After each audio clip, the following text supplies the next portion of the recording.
Hey everybody, welcome back to my YouTube channel. It is me, it is Tony, and welcome back, y'all. I am so sorry. Sorry, my sorry that I have been gone for quite some time. But a lot's been happening. A lot's been going on in my life, emotionally and just overall. What I'm going to be talking about today is just a quick little update and let you guys know that I officially have gotten my new driver's license / ID, and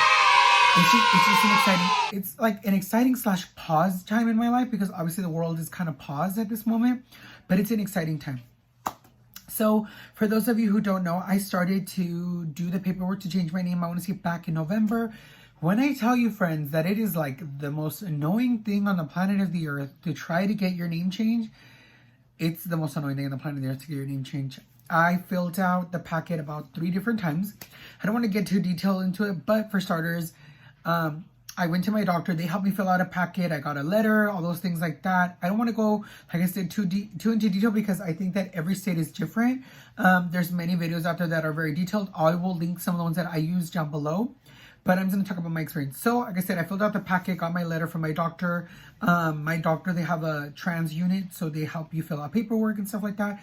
Because let me tell you guys, it is a lot of paperwork, and there's things that you're going to need help with. I will be 100% honest, there's things that you need help with. So we did that. After that, I went to the court office, only to find out that the court that I went to did not offer name change. They only offer divorce and restraining orders. So after that, I was sent to the Norwalk court offices. So I had to drive over to that city. Once I drove to that city, I brought the paperwork in. They told me that I had the wrong packet, that one was outdated and that they no longer used it. So she said, go to that window. They're going to give you a whole new packet and you're going to fill it out. After I had just spent all this time filling out the other packet, oh my God, you guys, I was exhausted of writing my name, because you have to write your name about 3 or 4 times, I think, maybe like 2 to 4 times per page, and there's about 40 to 50 pages.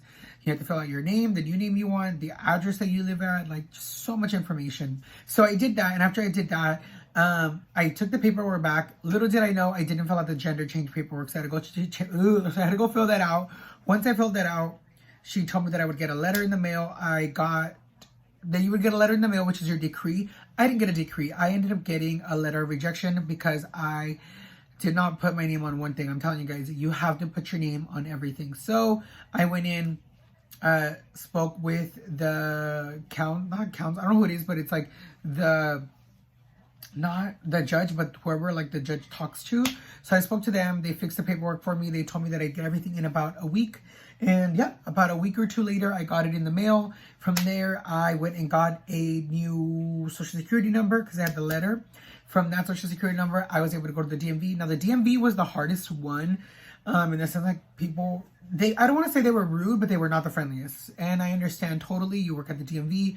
I would hate to work at the DMV too, sis, but that's why I don't work at the DMV. So I get there, I get in line, and they tell me to go to whatever window. I get to that window. I bring my current ID, my social security card, and like my birth certificate. I get there and the lady goes, where's your letter, your decree? And I go, oh my God, I'm so sorry. I didn't know that I was supposed to bring a decree. And she's like, yeah, you need it. Luckily, I don't live too far from the DMV, so I just drove over home and picked it up. But before I left, really quick, I had told her, will I need anything else while I'm at home, so that way I can just bring it? She goes, no, just that. So I'm like, all right, cool. I come home, I grab the letters, I drive back to the DMV, get in line, hop in line, fill out the paperwork. She goes, here's your number. They'll call you eventually.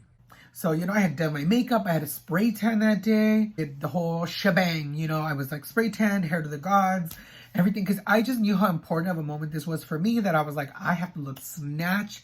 This ID has to be like so bomb. So I went in, and after I get there, they finally call me up to the little area to because you go from like the receptionist basically to a person to the photo booth, if that makes sense. So I go to the second person. I show her my paperwork. She goes, oh, you need 2 proofs of like your address with your old name on it. And I go, fuck. And I had 2, but she told me one of them did not work. So I rush over to my car, and I'm like looking through all my stuff. And I find 1 piece of paper. Thank goodness. So I run back inside. I take it to her, and she's like, okay, cool. She was like, you're going to go stand over there. and they're gonna take your picture.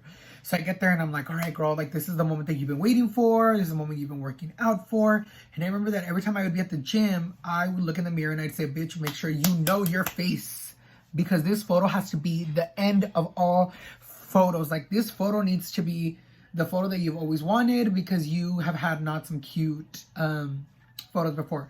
So I get there and I tell the girl, I'm like, oh, hi, what's your name? She's like, oh, my name is Brittany, blah, blah, blah, blah. Ow, I slipped.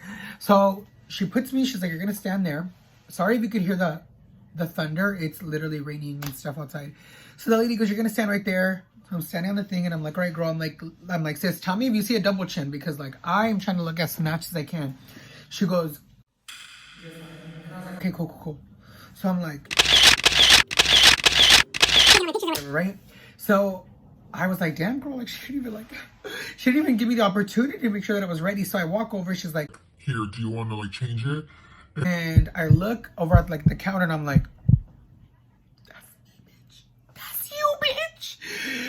I could not, it was such a beautiful photo. And obviously I'm going to throw it up so you guys can see it here. And I'm also going to throw up the 3 photos up as well somehow in this video. And just, I saw the photo, you guys, and it literally was gorgeous. I was instantly in love. I thought to myself, wow, how did like all this happen? Like all of these changes, and I don't know, you guys, I felt so beautiful. I went home, I posted, if you follow me on Instagram, you know, I posted about it. Like, you guys, just to go from what I've been through, and there's going to be a video about that as well, about change and how people change around you. But just to see this change and having to show my ID whenever I go somewhere, and like knowing that like they don't look at, like when I showed my boy ID, obviously you guys are going to see the photos up here, but when I would show my boy ID and I would show up like this, it was extremely awkward. So to finally be able to like show my regular ID and make sure that everybody knows and understands who I am, it's crazy. Like it was like such a beautiful moment. It was legit my Princess Diaries moment when they go, Paolo, gonna take this and give you a princess. A princess. Literally, that's how I felt. I know that I'm probably being over the top, but that's just how I felt. And it was such a beautiful moment. And I'm glad that I get to share with all of my sisters. And to all of my sisters that are going through a lot, I know it's hard to kind of like get this on the roll and get all this done, but give yourself some patience. Trust me, you're worth it. It took me almost 2 years. By the way, I didn't even tell you guys what my name is. Oh my God. So I changed my name from Anthony Jonathan to Tony with an I / Andrea / my middle name is going to be Drea. But I think I'm going to start going for Drea more, just because even though I look like this and I tell people my name is Tony with an I, people still call me him. So I'm going to take on my middle name just because I don't want to get misgendered. And for all the haters out there, bitch, if I could get voice on my surgery, trust me, surgery on my voice, I would. But the budget's real up here. But anyways, with all that said, loves, I just wanted to wish you all a happy 2020 and share this lovely bit of joy with you guys, even though the world is at a weird standstill. Let me know how you guys are dealing with the quarantine down below. I have just been kind of hanging out at home watching Riverdale, and just I will say enjoying myself, because I'm stressed, but I'm not stressed. So hopefully you all are doing good, and I missed you all, and I'm sorry that I've been away. I'm gonna try to film a couple of videos right now and get them out of the way. But make sure you guys follow me on Instagram if you guys want to keep up with me. Also, my email's down below, and I'll talk to you beautiful people later.